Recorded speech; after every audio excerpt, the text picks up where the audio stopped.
I'd like to thank Mr. Toastmaster organization for allowing me to be here, and most importantly, thank all of you for sharing your moments with me, because I think 15 to 20 minutes of your life is significant, and to sit there and listen to me takes a lot. Let's start with this question. What if money was not an object? What if you had access to the amount of money you'll need to lead your life on a day-to-day basis? What if you didn't actually have to get up in the morning and run to work in order to be able to put food on the table? Any of you guys use one of these? Anybody? Show of hands? Yes? No? I guess one person doesn't use it. Hopefully you just use cash. But regardless of that, I look at this sometimes. I put it in the ATM and I go, hopefully this is unlimited. The funds keep on coming regardless of how much I take out. It could be true, right? But let's pause that for a moment. We'll come back and revisit those questions. What if money was not an issue? The story starts when I was about 8, 9 years old. My father purchased a stethoscope and a blood pressure band for me. I still remember the green box that it came in, and the scent of the leather casing that it was in. It was awesome. It wasn't even my birthday, it wasn't a New Year celebration, and there was no reason for it. So I got this thing and opened it up. Fantastic. What I didn't realize was that he was subconsciously, or maybe even very consciously, setting me into a path of becoming a doctor. Years went by, and I went to school, continued with my great marks, and went to university, did my pre-med. When I came out, what I think is divine intervention today happened. I decided to interview some doctors and see if this is the path that I'd like to take. I did, and I realized it's not. To my surprise, and when I had to have a heart-to-heart with my father and say, listen, this isn't really the way I'd like to go. This isn't really the path that I have for my life. I was 18, 19 years old. I started school pretty early, so that's where I was in my life. And my father didn't take it very well. But that point in my life has led me to where I am today. Because I was confused. I didn't know what to do. I had spent many, many years of my life setting myself up to become a doctor. And now I had realized that this wasn't for me. So everything had crumbled down. I didn't have anything to go with. Crumbled down.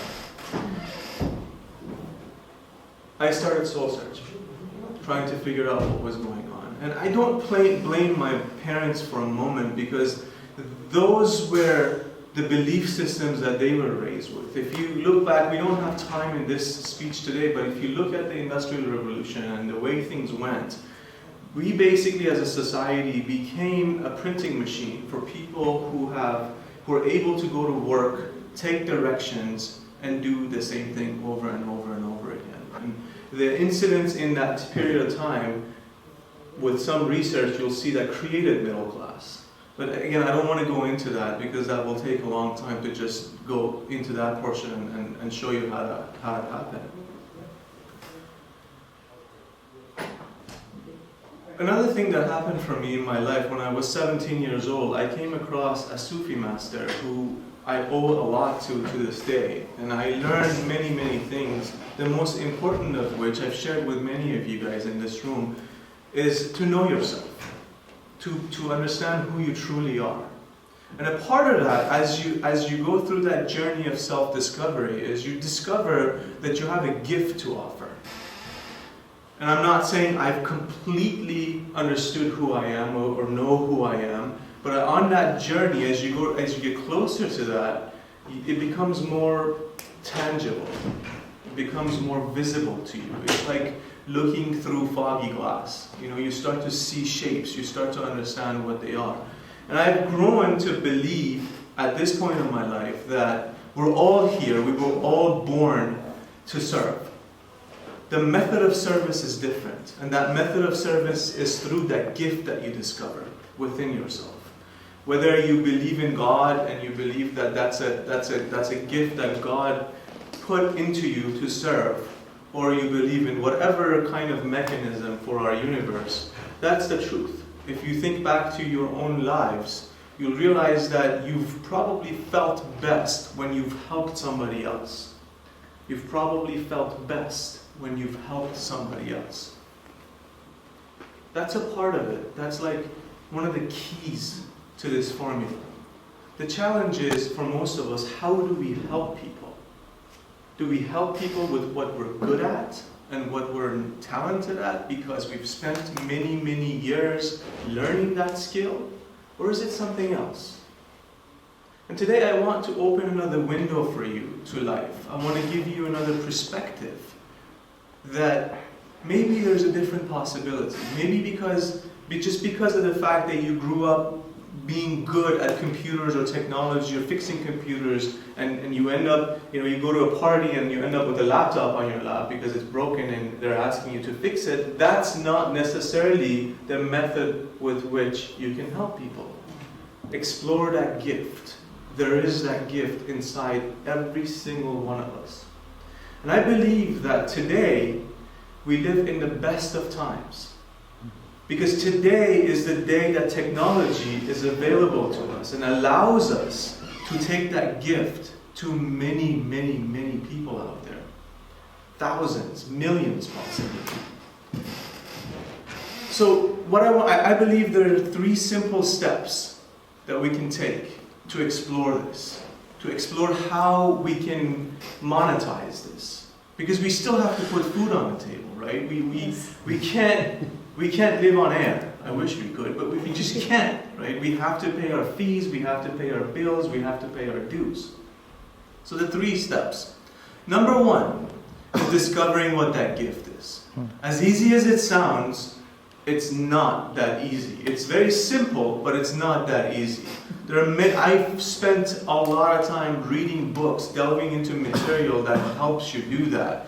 Bottom line, it comes down to looking inside of you. It comes down to quieting yourself so much that you can put aside all the garbage that we've collected through our parents, through our teachers, through our neighbors, through our co-workers, to believe that this is who I am. We built this character, this personality, because of what they've exposed us to. And that journey is a journey of self-discovery. It's a spiritual journey. And I learned it through Sufism. That's the path that I have. Each one of you have your own path. What I want to share with you today is without that, this is impossible. You need to anchor yourself in that. The rest of it is mechanics, right? The second step, which is very important, is you got to discover. So you got to understand, you know your gift now, right? Let's assume we've gone through and we're discovering what that gift is, even if we don't know for sure what it is yet. The second step is realizing who we can help with that gift. The first thing that comes to mind for most people, I've done work with a lot of people in this realm now. For most people, we say everybody. Everybody, right? Well, I want to help the whole world. That's awesome. That's a great mission to have. The reality is we don't have the funds or the time to be able to get our message across to the whole world, at least not to start with. So we have to choose a group of people, select a group of people that can benefit the most from this gift that we have. How do we do that? You have to interview people. You have to think, you have to look at people and talk to them, really touch them at the heart level. Once you understand what your gift is, most of the time you've been through a pain to resolve a lot of issues surrounding that gift. If you think about yourself, a lot of it becomes clear for you. Let's just take an example. Somebody who struggles with weight, somebody who weighs 300 pounds, they can't get out of bed. It's very difficult for them to do that. If they make a decision to come out, journey out of that, they discover something very, very strong inside of them. And it's in that strength. It has nothing to do with, yes, of course, the diet and exercise and everything we hear from everybody that talks about these things is there, but there is a unique strength, that unique gift that resides within that person, and it's through that they have the ability to resolve that problem. But because they've been through that challenge, they understand what it is that other people are going through who have the same problem or a similar problem to that. It could be addiction, it could be many, many things. You have to look within yourself and think about that. For me, it was clearly the challenge of not knowing what the hell I'm going to do with my life. I was stuck. I would get up in the morning and think, okay, why am I doing this? Why am I going to work? Why am I going to school? This is not me. This is not where I'm going. But that audience, that group that you can help is very, very significant. You have to discover them, you have to get to know them, you have to understand what their specific needs are, what their challenges are, so you can help them. That's the group of people you're going to serve. You're going to spend the rest of your life serving these people. Okay? Finally, the third step is monetization. Okay? It's putting this into a package. It's making it into a product. Remember I told you the internet gives us the ability to do this. Let me give you an example. Let me share a story with you. About 4 years ago, it was summer of 2010. I was invited to somebody's house as a potential client to teach them how to use computers. My neighbor introduced me, said this guy has tried every single class out there to learn computers and he couldn't. So sitting in this person's living room talking to him, and he says to me, there's no way I'm going to learn this. I've tried everything. I've traveled to Los Angeles and taken classes in my own language to learn this, and it hasn't worked. And I promised him that I will help him achieve this if he can give me an hour every night of practice. And once a week we meet. Fast forward a few months, and we're meeting on a regular basis, and now we've moved from his living room to his kitchen table, and we work, I give him little assignments and I show him things, and he goes away during the week and does this. This one time he says, "Are you hungry?" Of course, I'm always hungry. Somebody offers to feed you, you eat. So absolutely. So I'm sitting at his kitchen table. He has an open kitchen, beautiful kitchen in front of him. And I'm sitting there working while he's preparing this meal for me. I look up. His energy has shifted. It's as if you're looking at a totally different person. It's almost like he's walking on air in his kitchen. He's in his element. It's like he's meditating in there. He's got a smile on his face. The tone of his voice changed. Have you come across that? You're talking to somebody, all of a sudden they make a shift, and are you the same person?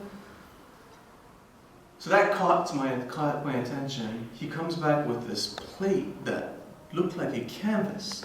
I was amazed. It was so beautiful, I didn't want to touch this. So I pulled it forward, smelled it, and started biting into this. I love my mother's cooking, but this thing was on another. This was amazing. I ate this, I looked at him and I said, "Why do you own a gas station?" That's his business, that's where he makes money. He says, "What do you mean?" "Why don't you cook? Why don't you serve people through your cooking?" "Oh, I can't own a restaurant." No, that's not what I'm saying. We'll figure out the modality. But why aren't you cooking as a profession? That's the window that I opened for him. That's the perspective that I'd like you to look at life. Fast forward 4.5 years to today.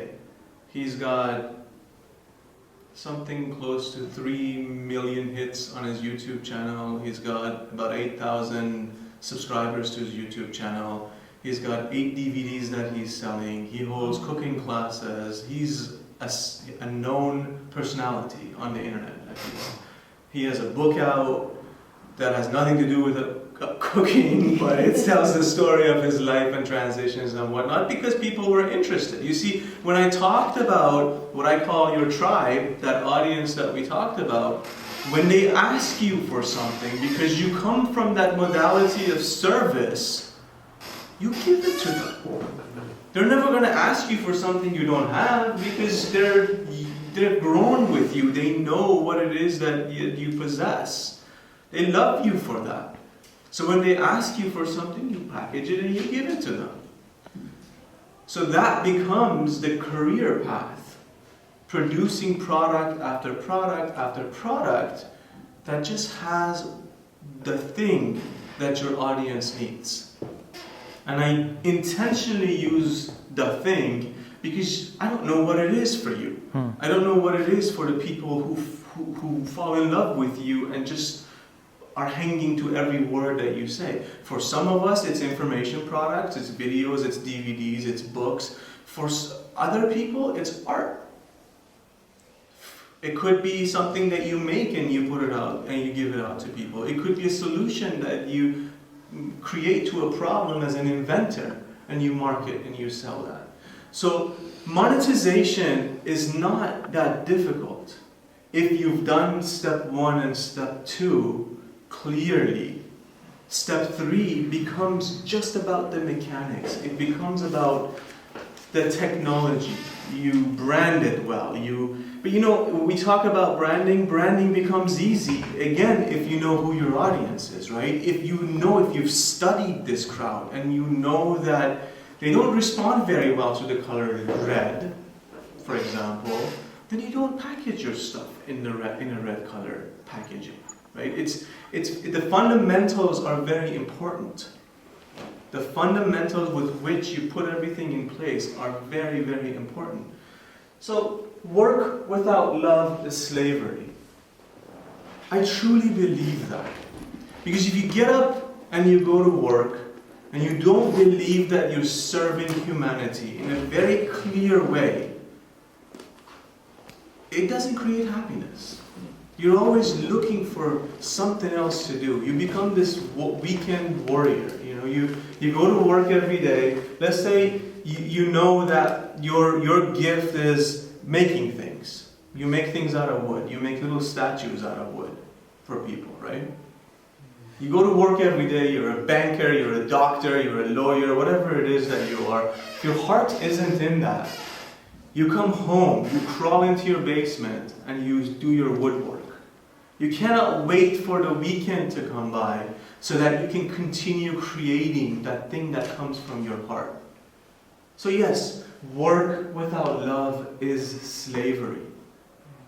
Because no matter how much we force ourselves to believe, yes, I love my job, I love my work, if it's not satisfying you at that heart level, it's only a matter of time. It's only a matter of time. It could be late in life, in retirement, where you think, what have I done? Who have I served? Who have I loved and who have I shown this to? What's more beautiful than using your life energy, using that universal gift that you have within you and sharing it with people so that you can lift them up from wherever they are in their life to a new place, to a new plane. Today, Mr. Toastmaster has chosen the topic of public speaking. Maybe your voice is your gift. I believe with me it is. I believe that for me it comes with so much ease.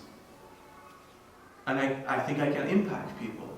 I hope that with the time that we've spent together today, my voice has made an impact on you. I hope that my voice has caused that window to open for you to look out of and go, that's an interesting perspective. So say it with me. Work without love is slavery. Thank you, Mr. Toastmaster.